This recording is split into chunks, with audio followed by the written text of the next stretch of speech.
Hey guys, welcome back to the Psalms to God YouTube channel. You guys know that I love journaling. I show you guys my journals occasionally. When I'm not being lazy, I add in me journaling while I'm talking about, biblical principles and things like that. But what you may not know is that I've been journaling for a good 20 years. I've always had a notebook and a pen attached to me, even when I was probably like 8. But when I got into high school, I had an English teacher who required me to keep a journal that I had to actually show her.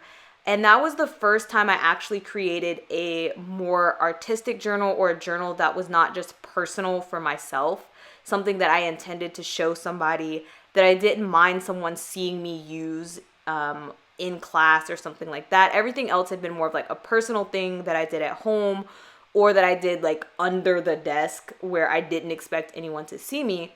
And after that one class, which I think was either my freshman year or my sophomore year in high school, I started keeping a journal that, I would have it out on my desk in class. Not promoting that for those of you who are still in school. Pay attention in class. I did not, but they tell me that it's really important.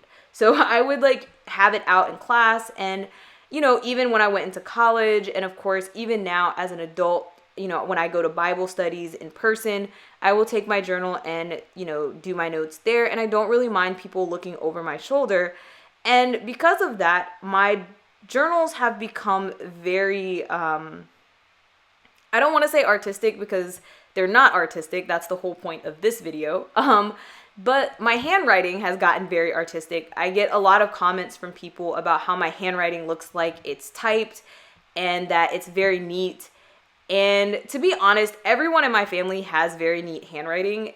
We actually have very similar handwriting.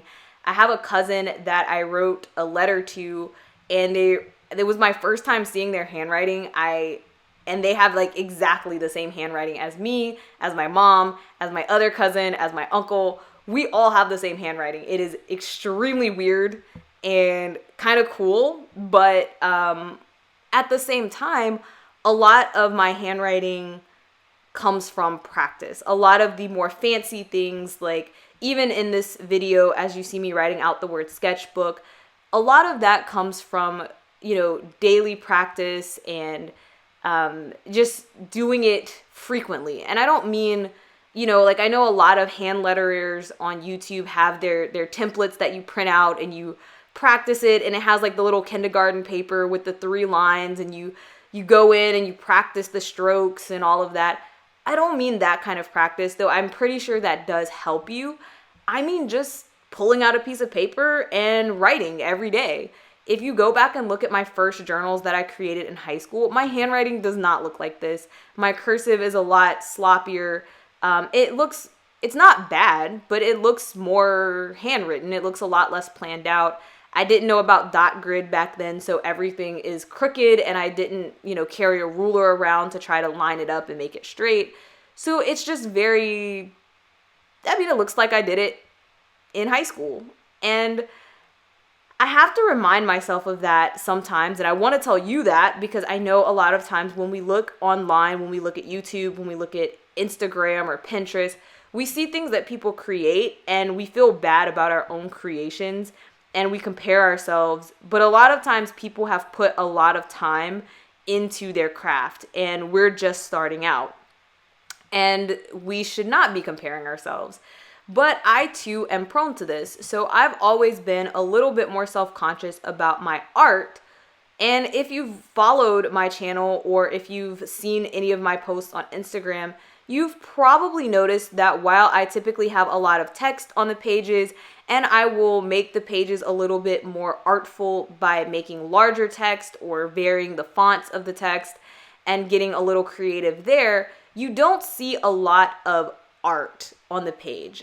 You may see some doodles, like the doodles I'm doing now, where you see maybe like a butterfly or a dragonfly, something that's pretty simple to doodle out. But you don't generally see me drawing like people and like flowers and things that are like super artsy. You definitely don't see me drawing like a full landscape or a scene or anything like that. And that's because I've always been kind of self-conscious of my drawing. And I don't really think that I'm that great at art. And even though that is the case, I do like art. And a lot of times when I'm creating spreads, I'll have an idea and I'll be like, oh, this would be cool to add here. But I'm not able to, or I'm not confident about my ability to do it, so I just leave it out. And so when I get on Instagram or I go on YouTube, I end up following a lot of people who are good at these things. Whether it's people in the bullet journaling community like Torryn Marie or even, someone like Amanda Rachley. There's like a MarthasJournal on Instagram that I follow, and they create these beautiful spreads. And you're just like, that is so pretty. Like, how did they create that? And you're like, I want to do that. But then, I also follow some people who just do art. It's not really related to bullet journaling, like DrawingWiffWaffles. I love her channel, and I'll watch her draw, and I'm just like, that's amazing. I wish I could create characters and draw people and add them into my spreads and add a little bit more personality to things. And one day in December, I was, kind of complaining, for lack of better words. I was basically just complaining about my inability to draw. And I thought about how much effort and how much time I've put into my handwriting. And I was looking at one of my old journals and seeing the progress that I've made between, when I was 14 and now that I'm in my 30s, just how far my handwriting has come. And I was like, you know what? All of these people that I just mentioned have probably been also drawing for 20, at least 10 years. Some of them I think are younger than me, so maybe not a full 20 years, but they've definitely been drawing for a long time. And that's why they're so good at it. And anything that you want to be good at takes time and dedication, and you have to work at it. You can't just watch people on YouTube and watch people on Instagram and just like learn by osmosis. And so I was like, okay, January's coming up. I don't normally do like New Year's resolutions, but I thought it was the perfect time to develop new habits or implement new habits. So I decided that I was going to create a sketchbook and that I was going to draw every day in 2022. I am going to put up the video of how I made this sketchbook. It may actually already be up, but this is a custom sketchbook that I created specifically for this challenge. And I decided that each month I was going to pick a theme to keep me on track and to make it a little less mentally strenuous, like staring at a blank page and being like, okay, Cherie, draw. What are you going to draw? So I created a theme for each month, and then the computer scientist in me had to create a random generator for each month to give me like a prompt. So each month I will be choosing from that theme and whatever the prompt is to draw something for that day. And I started off super simple. I am starting with shapes because I know that a lot of things, you start with basic shapes. Start with a triangle, start with a circle, start with a square or a rectangle or something like that. And then of course you have things a little bit more complicated shapes like stars, hearts. I wanted to go into some 3D shapes. I don't know. I felt like it would be good to start simple and then work my way up. So in the month of January, I'm just going to do shapes, which may be a little bit boring for people who are really good at drawing, but I thought it would be good for getting my feet wet. So that is my plan, is to just do this every day. I created kind of a bullet journal type feel in the beginning of my sketchbook where I have this tracker so I can keep track of the fact that I do or don't actually draw each day. I plan to show you guys the creations that I make at the end of each month, not because I think they will look good, because I'm pretty sure they will look bad. And, in comparison to people who actually have a lot of art skill, they will probably look really bad. And the first one will probably be boring because it's going to be circles and squares and hearts and stars. But I do want to post it on the YouTube channel, one, because I want to inspire other people to work for what they want, and also to show how progress goes. I want to show kind of, I guess, more of that vulnerable side, showing the parts of me that I'm not necessarily comfortable with so that you can also see progress. And also as an accountability, because if I know that I have to post a video for you guys, it's going to be really embarrassing when I show you the whole week that I didn't draw anything. So I want to do that for accountability purposes as well. So that is my plan for 2022 and art. And of course, because I do have a journaling channel, I did want to show you me setting up the sketchbook and creating the sketchbook and all of that.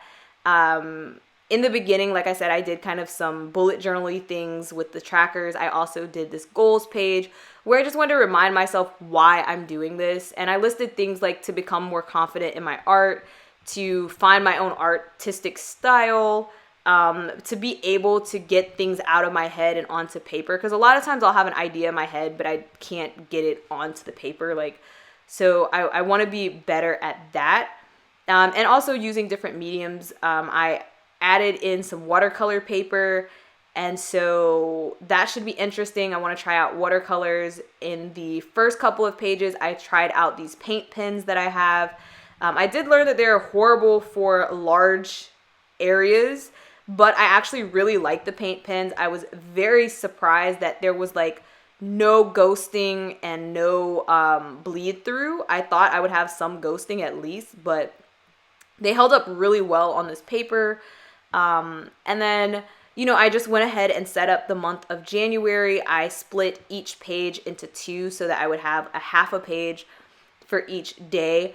These pages are 9 by 12, so each day has basically a 9 by 6 kind of landscape page to work with. And I thought that would be good and that would be sufficient.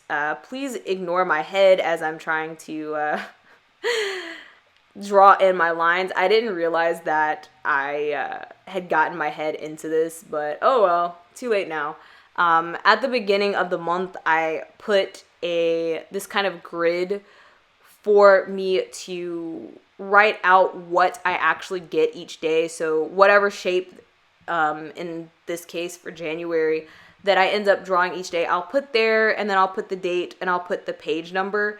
I figured this would be a good way to come back and just be able to see if I want to look back for reference or something like that. So it's kind of a second tracker in a way, but it also kind of breaks up the month. I also went ahead and put in page numbers. I know most times when I see people with sketchbooks, they don't have page numbers, but I like page numbers, one, like I said, so that I can see what I have done, and then two, so that I can, be amazed at myself of how many pages that I filled up. So I wanted to add that part in, and so I did that, and then I just created this nice little cute curly January to start off the month. Yeah, so this is basically how I set it up, and I'll start using it on January 1st. Here is a quick final flip through of what I've already set up. I have a table of contents. Of course, I have a title page where I kind of put in my original skill level of art. It'll be fun to compare what I can draw at the end. I have my goals page to remind me of why I started it. I have a tracker in the beginning to help me keep track of, all of the days I'm able to do this. I have a kind of mini table of contents here to denote the first month. And then I started creating my little pages, which are basically half pages, and I added in my page numbers on the top. I didn't mention this, but I plan to measure out and move the little block that has the page number down each month so that it will kind of create like a tab effect so that you'll know the month based on where the little block is placed. And I think I'm always going to do gray because I don't want it to clash with whatever I draw. I want to be able to add color and not be like, oh, I have green blocks and it's clashing with the blue that I want to add to the spread or something. I don't know. So I added all that in, and that is where I am. I'm excited to start on January 1. And I will show you what I have at the end of January, or I guess the beginning of February. Bye, guys.